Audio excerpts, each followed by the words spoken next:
Hi, I'm Boris the Bee Guy. This footage is from April 23, when I installed 2 pure Russian bee packages to replace 2 of the 6 colonies that I lost over this winter here in central Maine. Pure Russians, also known as Primorsky bees, were originally imported by the USDA in 1997 from Primorsky Krai in Russia's Far East, near Vladivostok.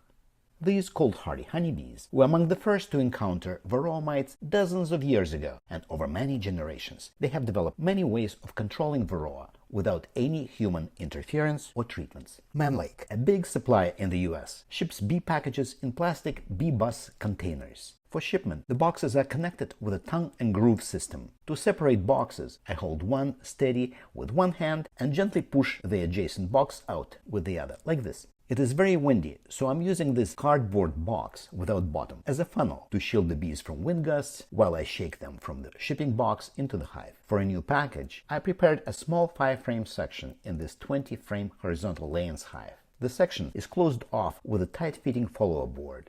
I give each package 4 frames of drawn comb plus 1 honey frame in the middle. Before opening the package, I spray a light mist through the ventilation holes, just water with a bit of honey, to keep the bees from flying off for a short time. By this time, I already opened the package briefly to remove the queen cage. You can see that this plastic queen cage is covered in wax. Some of the vents are blocked, so I scrape the wax off with a hive tool. The bees were not trying to seal the queen in. Young bees just have a strong instinct to build wax, and in a shipping box there's often nothing else to build on. Before bringing the bees in, I make sure the queen is alive in the cage and place the queen cage between the 2 frames of drawn comb and secure it with a zip tie. I slide a couple of frames apart slightly to create a gap while shake the bees in. When I shake the package into the hive through the cardboard funnel, it helps protect the bees from the wind gusts. After shaking in the bees and readjusting the frames, I close off this section with a tight-fitting follower board. And as the next few nights are still forecasted to be cold, before closing the lid, I place the sackcloth pillow filled with raw sheep wool on top of the bee space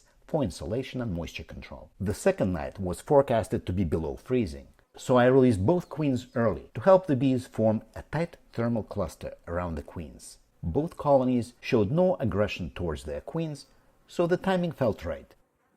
I didn't capture the release on video, but both queens were accepted. And this is April 27, the 4th day after installation, and it was successful. You can see the bees already building the comb. Thanks for watching. Please hit like and subscribe.